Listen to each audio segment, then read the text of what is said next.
Welcome, and thank you for joining us on this exploration of Centennial College's Experiential Learning Framework. This presentation provides an overview of what experiential learning entails and offers some explanations and examples of experiential learning in practice at Centennial. Before getting started, now may be a good time to pause the presentation and ask yourself or discuss with your peers the following questions. What does experiential learning mean to you? How do students in your programs engage in practical, hands-on experiences? Now, let's set the stage with a definition. According to the Province of Ontario's Ministry of Colleges and Universities, or MCU, experiential learning supports students in gaining hands-on learning that helps them transition to employment. Experiential learning means learning from experience or learning by doing. Experiential education first immerses learners in an experience and then encourages reflection about the experience to develop new skills, new attitudes, or new ways of thinking. Centennial College is committed to integrating meaningful experiential learning, also called EL, into program curricula. The quality of experiential learning depends on the meaningfulness of the learning activities, the organization hosting them, and the overall structure. For instance, a student in a supply chain and operation program might find value in a work placement with a logistics company or with a manufacturing company's shipping, receiving, and distribution department. Centennial College's Experiential Learning Framework is designed to provide a comprehensive overview of experiential learning opportunities. But what sets it apart? Let's dive into the 4 guiding principles that form the core of our experiential learning framework. Principle number 1, post-secondary supported and workplace linked. Experiential learning must be post-secondary supported and linked to a workplace where the student is situated in a workplace or simulated workplace for a specified number of hours, and the student is exposed to authentic demands that, in the end, will improve their employability, interpersonal skills, and transition to the workforce. Principle number 2, meaningful, structured, and verified. The experiential learning is meaningful, structured, and verified, meaning the experience is structured with purposeful and meaningful activities. The student applies program skills, knowledge, and/or essential employability skills, and the experience includes a self-assessment and evaluation of the student's performance and learning outcomes by the employer and/or the post-secondary institution. Principle number 3, recognition. Experiential learning is recognized and counts towards credit or credential completion, or is formally recognized by the post-secondary institution as meeting the other criteria noted in principle numbers 1 and 2. Principle number 4, compliance with employment laws. The experiential learning opportunities comply with all applicable laws and regulations, including health and safety.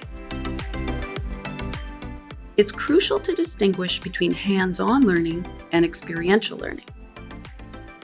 Professors often include hands-on learning components in various courses to incorporate opportunities for students to practice their skills or observe them in a practical setting, but these are not the same as experiential learning.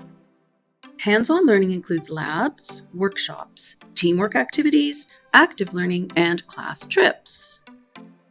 However, experiential learning opportunities that meet the guiding principles noted earlier include field placements, work placements, clinical placements, co-operative education, fieldwork, capstone projects, and service learning.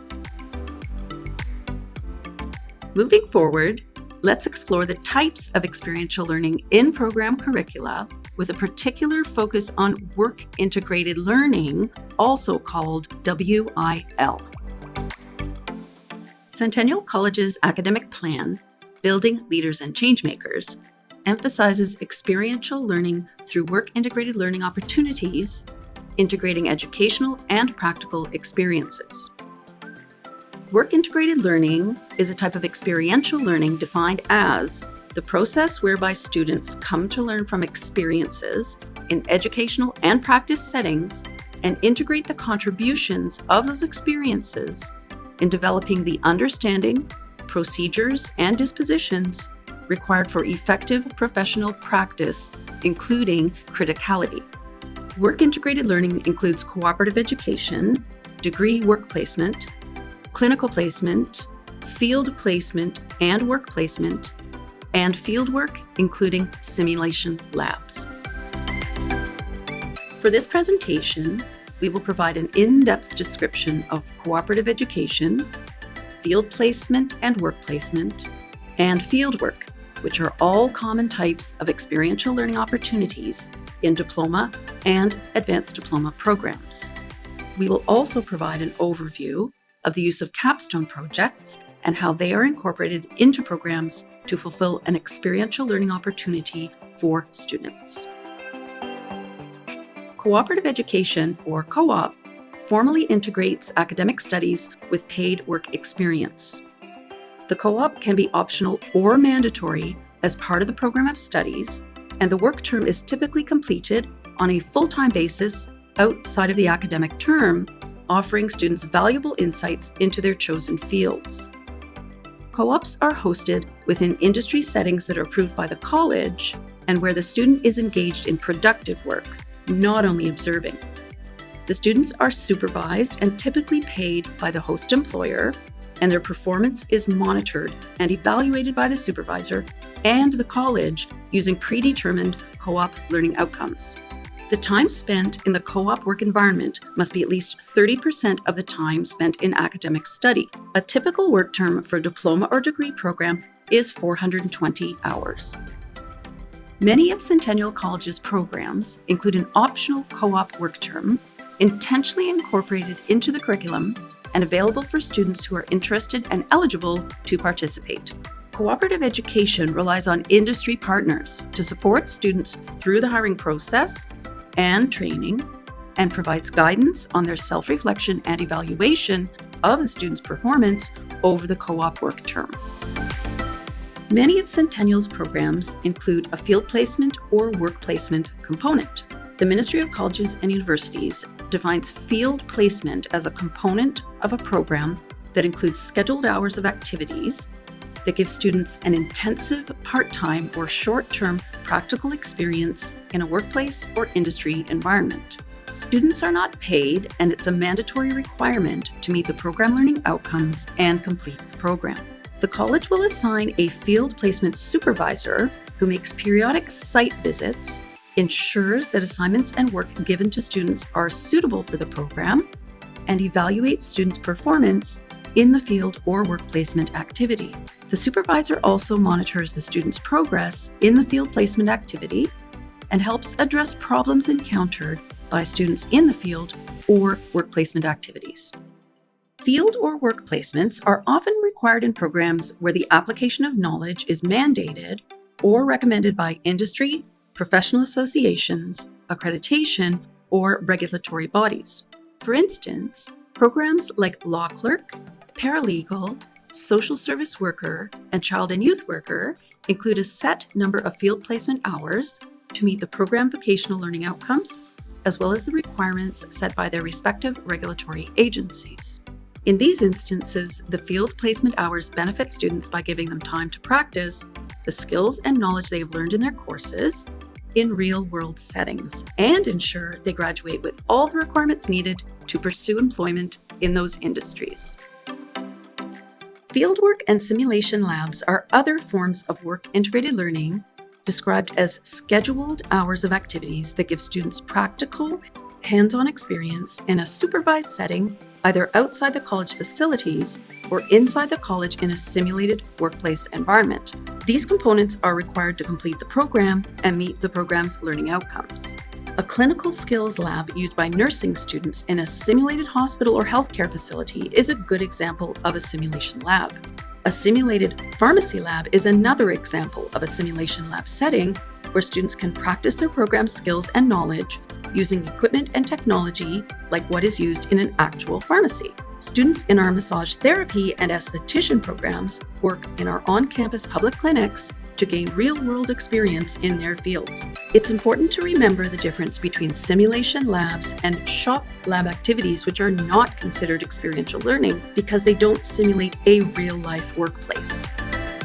Many diplomas, advanced diplomas, and graduate certificate programs incorporate a culminating capstone project into the final term of study to assess the student's overall comprehension of the program. Capstone projects, also known as micro-experiences, are valid alternatives to field placement and co-op work integrated learning experiences. They're a required component of the program, readily accessible to all learners, and may require fewer resources. They attempt to solve a real-world problem by applying knowledge learned through course materials and additional research.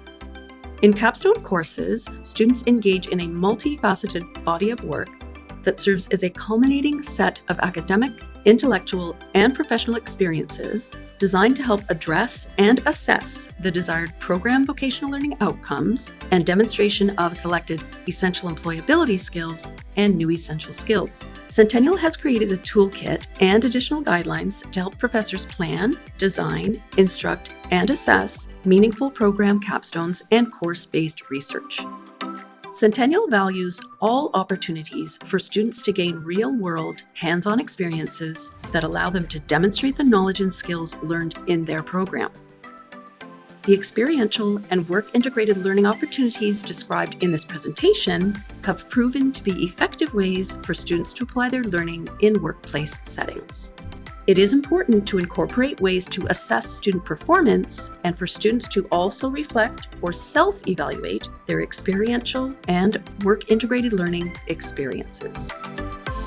Now that you have more information about experiential learning and work-integrated learning, please pause the presentation and take a moment to once again reflect on your own or discuss with your peers if and or how your programs allow students to engage in experiential learning and work-integrated learning opportunities. If or how do your programs allow students to engage in experiential learning? Are there opportunities for improvement? Let's explore some guiding questions together. Do your programs include a meaningful opportunity for students to engage in experiential learning and work-integrated learning? If so, what kind? Would incorporating experiential learning or work-integrated learning improve the outcomes and employment prospects for graduates? What can program teams do to ensure students have opportunities to engage in experiential learning and work-integrated learning? Can improvements to the experiential learning and work-integrated learning options be made to ensure the quality of these opportunities? What are some of the challenges for program teams to ensure students engage in or have meaningful experiential learning and work-integrated learning experiences? Thanks for taking the time to learn with us more about experiential learning and work-integrated learning at Centennial College. For more details, please refer to the Centennial College Experiential Learning Framework. Thank you.